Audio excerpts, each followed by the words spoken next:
Hi. Well, I wanted to do a little video comparing the different frame sizes that Smith & Wesson uses on their basic hand ejector revolvers. And I've got a selection of them set out here. And the smallest of the Smith & Wesson hand ejector frame sizes was the M frame. And I don't happen to have one of those. Those are pretty rare.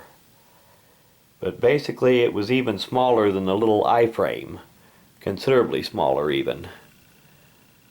And then the I-frame was the next biggest one. And this is an example of it here. This is a third model 32 hand ejector, made in the 30s.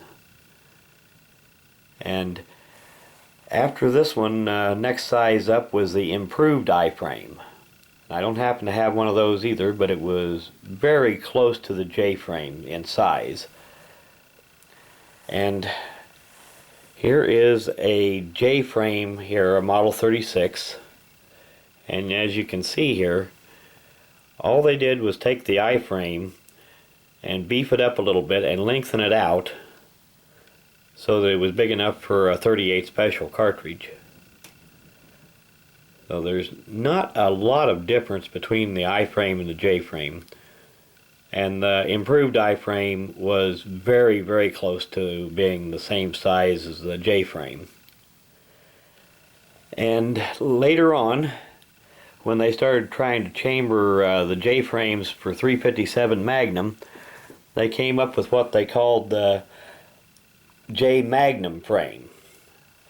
And all they've done is, again, just taken the J-frame and they've made it just a touch longer and beefed it up a little bit, making it stronger to be able to handle the heavier loads.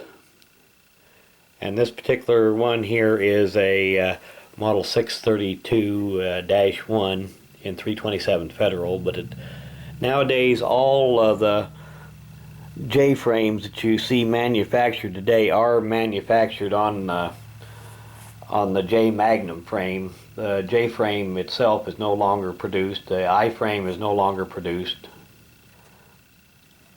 Now the next one up is the K-frame, generally thought of as a medium frame, designed around the 38 Special and the 32-20 Winchester cartridges. It's just a step up in size from the J-frames. This particular one is a Model 67-1 in 38 Special. And the next size bigger is, of course, the L-frame.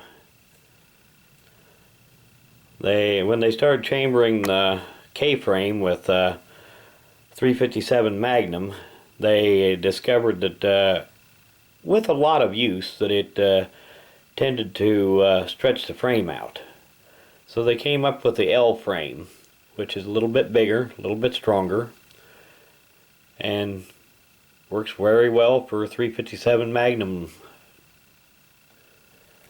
And then of course you've got your next size up is the N frame.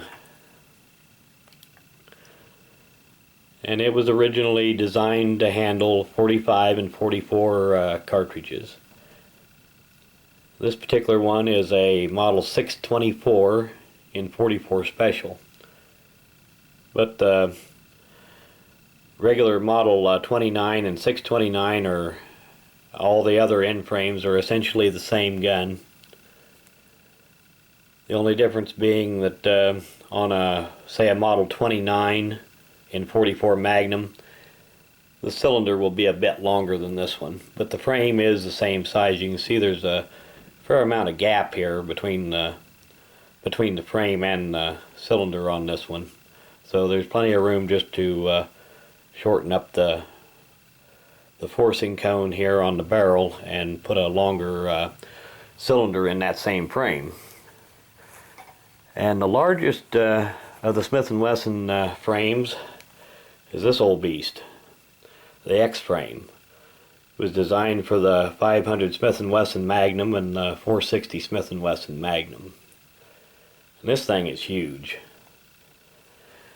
But it uses the same grips as the L and the K frame. Now the N frame has its own grip size, and so does the J frame, and the I frame is different yet, and the little M frames, they were just tiny. But anyway, I wanted to just give you a quick look at the different frame sizes here and a little bit of a comparison. And I hope it was an interesting video. I want to do an end of video shout out, and this one is for the Gunman 2103, and I'll put a link to his channel in the description of this video. If you get a little free time, go check it out. Thanks for watching.